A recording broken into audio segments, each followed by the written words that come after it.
Oke, shalom Bapak Ibu Saudara yang dikasihi oleh Tuhan kita Yesus Kristus. Saat ini saya akan membagikan kebenaran firman Tuhan. Ya, dan saya mengajak agar kita membuka Alkitab di dalam 1 Yohanes pasal 2 ayat yang ke-15. Ya, saya akan membacakannya. Janganlah kamu mengasihi dunia dan apa yang ada di dalamnya.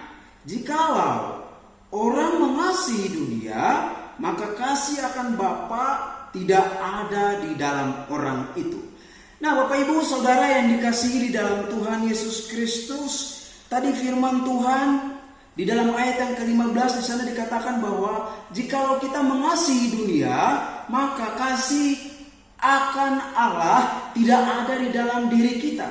Nah, tema yang akan saya bahas saat ini adalah dampak dari mengasihi dunia. Dampak dari mengasihi dunia. Nah, Bapak Ibu Saudara yang dikasihi di dalam Tuhan kita Yesus Kristus, berbicara mengenai dampak tentunya ada positif dan juga ada yang negatif. Nah, tetapi yang akan saya bahas di sini tentunya bukan dampak yang positif, tetapi dampak yang negatif. Nah, di dalam nas ini ada dua hal yang akan saya bagikan kepada saudara. Yang pertama adalah dampak ketika kita mengasihi dunia. Yang pertama adalah kasih akan Bapa tidak ada di dalam diri kita. Kasih akan Allah tidak ada di dalam diri saya dan saudara. Ketika saya dan saudara mengasihi dunia, maka kasih akan Allah tidak ada di dalam diri saya dan saudara. Mengapa? Ketika kita mengasihi dunia, maka kasih Allah tidak ada dalam diri saya dan saudara. Mengapa? Kita tahu bersama bahwa Allah kita adalah Allah yang cemburu. Allah kita adalah Allah yang benar-benar dan sungguh-sungguh mengasihi saya dan saudara.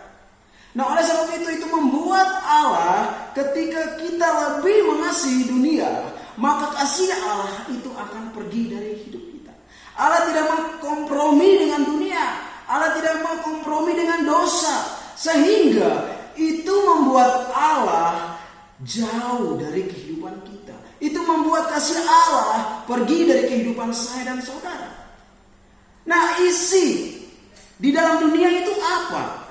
Kenapa? Di dalam ayat 16 di sana dikatakan bahwa sebab semua yang ada di dalam dunia, yaitu keinginan daging dan keinginan mata serta keangkuhan hidup.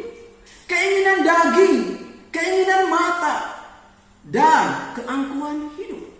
Keinginan daging tentunya di sini bukan keinginan daging ketika kita ingin untuk menikmati berkat Tuhan atau ketika kita ingin makan makanan, bukan yang secukupnya. Tetapi keinginan daging di sini adalah ketika hal yang sudah cukup, tetapi kita belum merasa ada kepuasan di dalam diri kita. Ketika kita belum merasa, ketika mendapat satu berkat, kita belum merasa cukup. Nah, ini yang disebut keinginan daging. Ketika kita belum merasa cukup, itu yang disebut keinginan daging. Nah, untuk mata. Nah, berbicara tentang mata, tentunya sangat baik, bukan? Tetapi ternyata mata di sini disinggung juga. Di dalam ayat yang ke-16, Alkitab firman Tuhan menyinggung tentang mata kita. Bukankah mata kita ini Tuhan yang menciptakan? Lalu kenapa ada dampak yang tidak baik juga dari mata ini? Nah, seringkali keinginan mata kita memakai untuk melihat hal-hal yang tidak baik.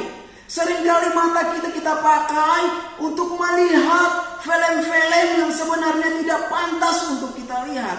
Kita melihat wanita seksi, kita melihat film porno. Ini yang Alkitab larang.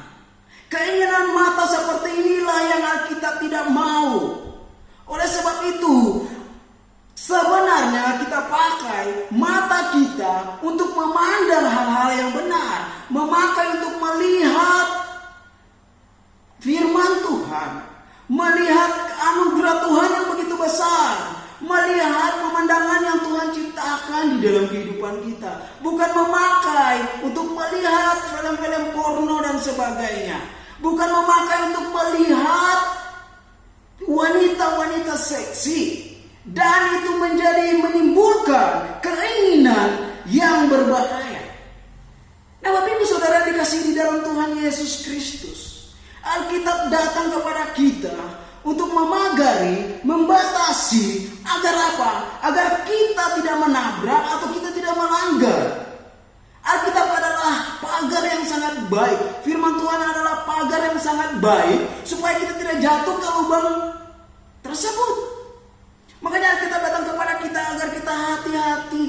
Lebih baik kita mengasihi Tuhan daripada kita mengasihi dunia. Itu yang Alkitab inginkan, itu yang Allah inginkan.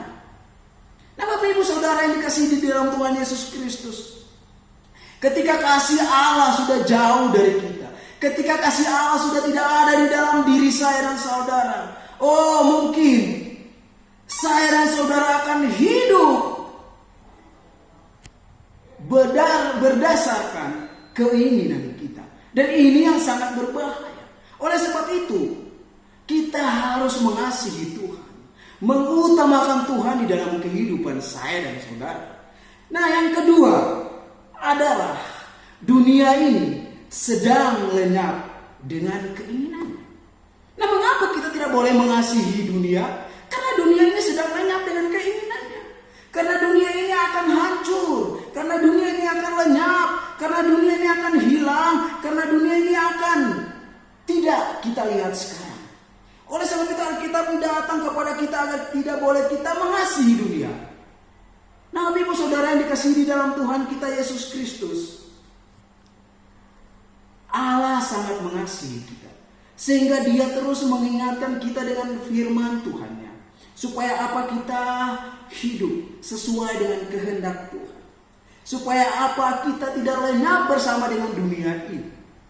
Oleh sebab itu, Bapak Ibu Saudara yang dikasihi di dalam Tuhan, saya juga bukan orang yang sudah benar, tetapi kita mau sama-sama belajar untuk hidup, untuk menuju kepada kebenaran yang sudah Tuhan sediakan dan berikan kepada saya dan saudara. Kiranya firman Tuhan singkat ini dapat memberkati saya dan saudara, dan hidup kita terus mengutamakan dan mengasihi Tuhan di dalam sisa hidup kita ini.